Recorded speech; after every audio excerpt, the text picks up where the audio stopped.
কোরআনে কারিমে আল্লাহ তাআলা বলেছেন, ইয়া আইয়ুহাল্লাযীনা আমানুত্তাকুল্লাহ ওয়াবতাগু ইলাইহিল ওয়াসিলা। হে ঈমানদারগণ, তোমরা আল্লাহর তাকওয়া অবলম্বন করো এবং তার কাছে ওসিলা তালাশ করো। ঠিক না? ওসিলা অর্থটা কি?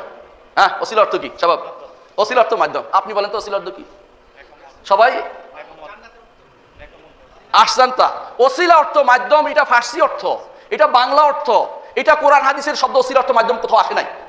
যখনই আপনি আপনার বুঝ দিয়ে কোরআন হাদিস বুঝছেন, তখনই ওসিলা অর্থ মাধ্যম হয়ে গেছে। এখন মাধ্যম ধরো, পীর ধরো, জান্নাতে লাভ করো, নাউজুবিল্লাহ, এই জাতীয় জিনিস প্রচার হয়ে গেছে। অথচ আপনি প্রত্যেকটি তাফসির দেখেন 1200 হিজরি পর্যন্ত, আমি চ্যালেঞ্জ দিচ্ছি, 1200 হিজরি পর্যন্ত কোন তাফসিরে ওসিলা অর্থ মাধ্যম বলা হয় নাই।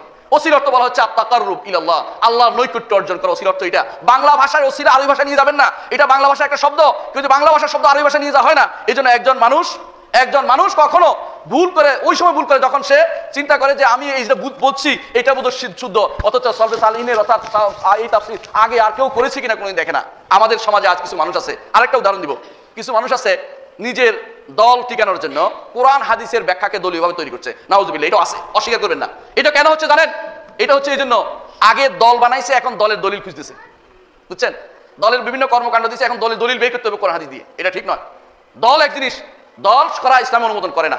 সংগঠিত থাকবে, সংগঠন থাকবে, কাজ করবে দাওয়াতের জন্য, একসাথে হয়ে কাজ করবে, এটা কোনো সমস্যা নাই। সমস্যা হচ্ছে যখনই আপনি দলীয়ভাবে ইসলামকে ভাগ বাটোয়ারা করে নেবেন, তখনই আপনি মনে রাখবেন যে এর মধ্যে এর চেয়ে বড় ফিতনা আল্লাহ দুনিয়া তার কোনদিন ছিল না, হয়নি, এবং এটা হতেই পারে না। যদি কেউ দলীয় ভিত্তিতে ইসলামকে বিবেচনা করেন, তাহলে সেখানে আসবে যে আমার নামে বায়াত করো, আমার নামে হাত লাগাও, আমাকে এই করো, আমাকে সেই করো, দুনিয়া সবকিছু চলে আসবে।